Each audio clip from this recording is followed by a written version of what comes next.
Hello, my name is Keshwani. That's K-E-S-H-W-A-N-I, Keshwani. We are here because we want to prepare for GRE. We have been solving GRE math problems out of this book here, the official guide to the revised GRE, the second edition. If you do not own this book already, purchase one immediately. You're going to need it. The problems that we are about to solve are the ones that you will find on page number 119 to 121. These are the same exact problem that we have already done before. We're going to redo them at a little bit faster pace. And as we go along, I will tell you where to find the original work that we did a long time ago. For example, the very first problem that we're going to do on page 119 is problem number 4. On page 119, problem number 4. This is something that we have already done on day number 12. I'm going to go at a little bit faster pace. If you need more help, if you need to go look at the same exact problem at a slower pace, you can go and watch day number 12 and you will find the same information. So here, problem number 4, we are told that the thing is giving us 33 miles per gallon. 33 miles per gallon, and MPG stands for miles per gallon.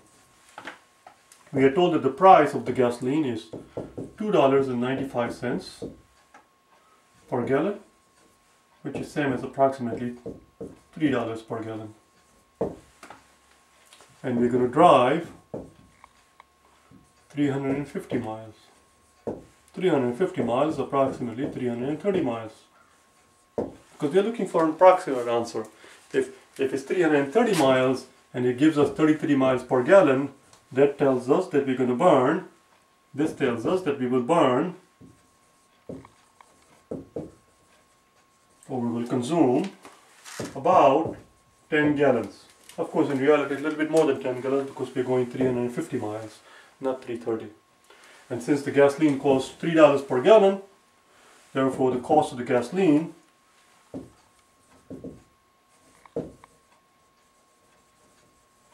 will be about 3 times 10 or $30. That's it. This was a silly question. That's it. It's a pretty straightforward question. Number 5. We're done. You don't have to sit there and waste your time doing the precise calculation because nobody's asking for it. Because it says approximately what will be the cost. Approximately. And that's all we're looking for. And if you look at the answer choices, they are nice round even numbers. 10, 20, 30, 40, 50. That's all. So you just round it. Number 5 on the next page. Number 120. Page 120, number 5.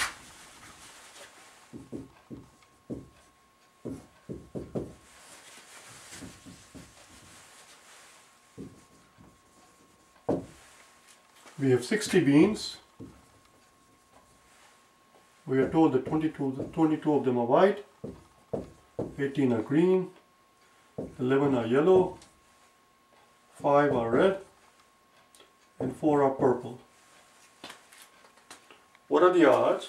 The question is, what are the odds of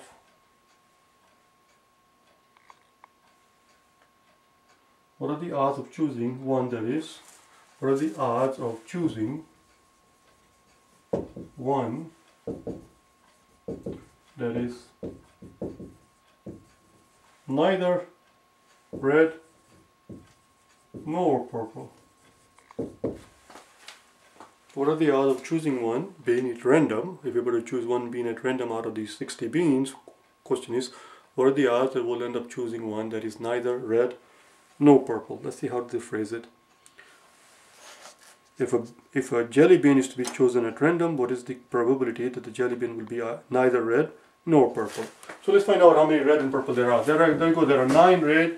There are 9 beans that are either red or purple. So the odds of choosing red or purple, this is the odds of choosing either red or purple. This probability of either red or purple is 9 out of 60, which of course if you divide top and bottom by 3, is 3 over 20. 3 over 20. Therefore the odds of choosing one that is neither red nor purple is simply the odds of choosing one that is neither red nor purple is simply 1 minus the odds of choosing red or purple, which is 1 minus 3 over 20, which is same as, which this guy is same as 20 over 20, so 17 over 20. And since we're talking about probability, we have to express this in percentage. So let's multiply top and bottom by 5, so that we get 100 at the bottom. 17 times 5, how much is 17 times 5? How the hell do I know? I know 10 times 5 is 50, and I know 7 5s are 35. So it's 50 plus 35, that's 85. So it's 85%. Odds of choosing a candy from this container, which has 60 beans, the odds of choosing a candy that's neither red nor purple is staggering 85%. Of course, because most of them are some other colors, not red or purple. That's it, we're done. 85% is the answer. You will find that in this book, the revised GRE book, the new book that they have published, the first edition that I showed you at the beginning of the lesson, and as a matter of fact, even the second edition rather, and the first edition that I'm holding here, they contain the same exact problem, by the way.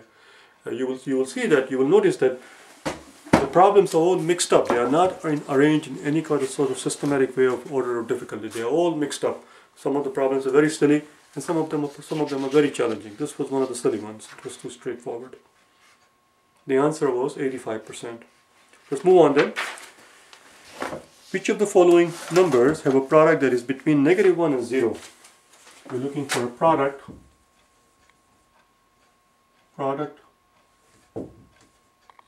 between -1 and 0. This is on page 121, number 1.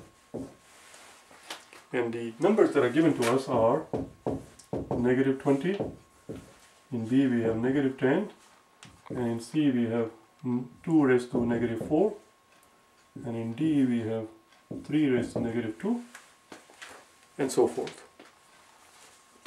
And so forth. Again, this is something we did on day number 14. This problem was done on day number 14. So if you need more help in it, if you find that if I'm going at a faster pace without actually explaining much, then you can watch that day number 14. 2 raised to -4, this is the part where you have to take time. If you need to understand it, you can watch day number 14 and I'll explain in more detail. 2 raised to -4 is same as 1 over 2 raised to 4, which is same as 1 over 1/16. So this is 1 over 16, and similarly this is 1 over 9. 3 raised to 2, 3 raised to -2 is same as 1 over 3 raised to 2, which is same as 1 over 9. But it is a positive number, this is a positive number. That's the part we need to understand. They are both positive quantity. They are both positive quantity.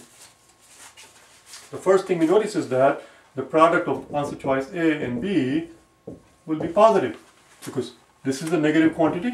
Quantity in answer choice A, quantity in answer choice A is -20. A -20 and a -10 is going to be a positive quantity, because negative times negative is positive. We're looking for something that falls between -1 and 0. So that's ruled out. It's not product of A and B. Let's move on. Let's do A and C. A times C. A is a negative quantity. C is a positive quantity. So we get a negative. Well, that's a possibility. Let's analyze it. We get a negative. But what do we get here? So we will get A is -20 times B, which is positive 1 over 16.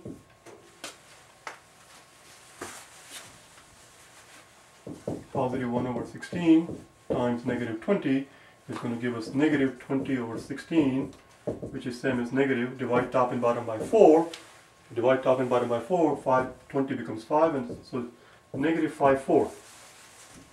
We get -5/4. -5/4 is less than -1. We need it to be between -1 and 0. -5/4 on the number line. Here's your 0, here's our -1, here's our -2, and -5/4 is going to be somewhere here. We need to be between -1 and 0. So this does not work. A times C does not work. A times C comes out to be negative 5/4, which is less than negative 1. So we did A times B, which was a positive, that's not a possibility. We did A times C, which comes out to be negative 1, comes out to be something less than negative 1. Let's look at A times D.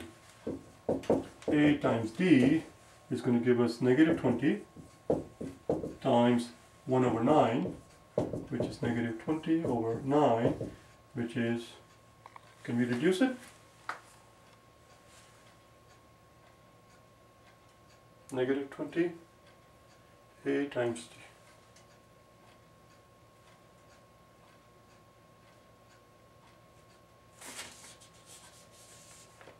A times D. Are we doing A times D? 1 over 9, which is also less than negative 1. Because this is right here is 0, negative 1, negative 2, which is same as negative 18 over 9. Negative 20 over 9 is going to be way over there. We need to be between 0 and negative 1. A times D does not work. A times D does not work. That's it, we're done with A. Now let's look at B times C. So we're done with B times C. B is negative 10 and C is 1 over 16. That gives us negative 10 over 16, which is same as negative 5 over 8. And that is, this negative 5 over 10 does fall between negative 1 and 0. So B times C works. B times C works. Is this one of the situations where there are more than one answer choice, or this is only one? That's it. Answer is B times C. Answer is B times C. If you want, you can quickly look at B times D and see what happens. Let's do it up here. B times D. B is negative 10 and D is 1 over 9. That is going to give us negative 10 over 9, which is less than negative 1. That does not work. We need it to be between 0 and negative 1. And finally, there is no point in looking at C times D. There is no point in looking at C times D because C is a positive quantity and D is a positive quantity. And that's going to be something more than 0. We want, again, between 0 and negative 1. That's our range. We were asked which of these two numbers falls between negative 1 and 0. And the answer is, it is quantity B and C. The product of B times C, one more time, B times C, is the only one that lies in that range. B times C. B is negative 10 and C is 1 over 16, positive 1 over 16, negative 10. That gives us negative 10 over 16, which is same as negative 5 over 8. And this quantity lies between 0 and negative 1. There's our half, negative half, which is same as negative 4 over 8. So negative 5 over 8 is going to be right here. Voila. That's it. The answer is B times C. Let's move on then. Number 2. On the same page, question number 2.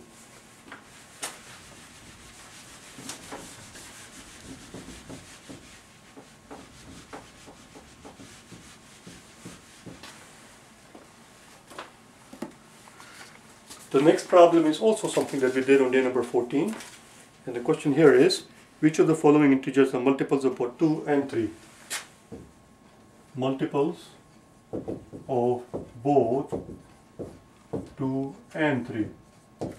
So we're going to find answer choices that are multiple of either 2 or multiple of either 3. We're looking for something that is multiple of both 2 and 3. And this is one of the new creature that did not exist in the old GRE. This is a new creature where there are more than one right answers, and our job is to make sure that we check mark every one of the right answer choices. So if they give you 10 answer choices and 3 of them are correct, you must mark all 3 of the answer choices. Marking 2 of them will not give you partial credit. You understand? So, which of the following integers are multiples of both 2 and 3? In answer choice A, they give us 8, which is simply 2 times 2 times 2 times 2 times 2. It has no multiple of 3. B says 9, which is simply 3 times 3. It has no multiples of 2. 9 has no multiple. 9 can be not, in other words, 9 can be not divided evenly by 2. 12, of course, is same as 2 times 2, which is 4 times 3. So that's, here we see multiple of both 2 and 3. 12 is a multiple of both 2 and 3. Let's look at D.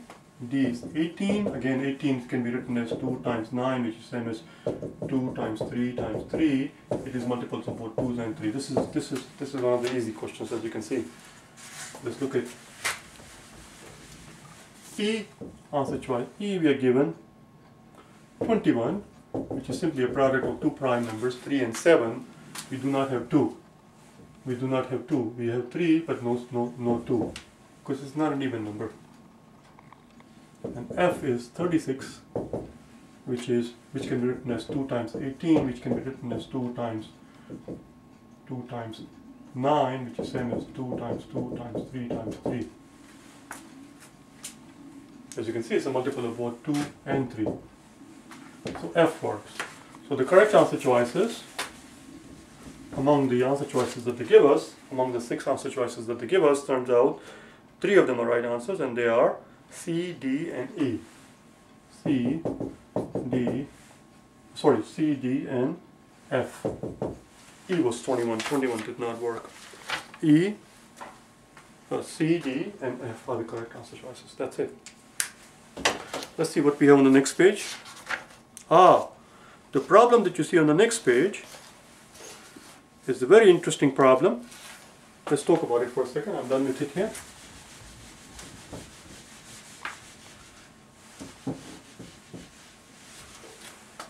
Problem that you see on page number 122, problem number 3, page 122, problem number 3. It's a very interesting problem. I spent 2 days on it, day number 15 and 16. And if you want to watch that ahead of time, so that when we do this problem, same exact problem tomorrow, at a little bit of faster pace, that you are able to follow me. If you want to watch the videos ahead of time, day 15 and day 16 is what you want to watch.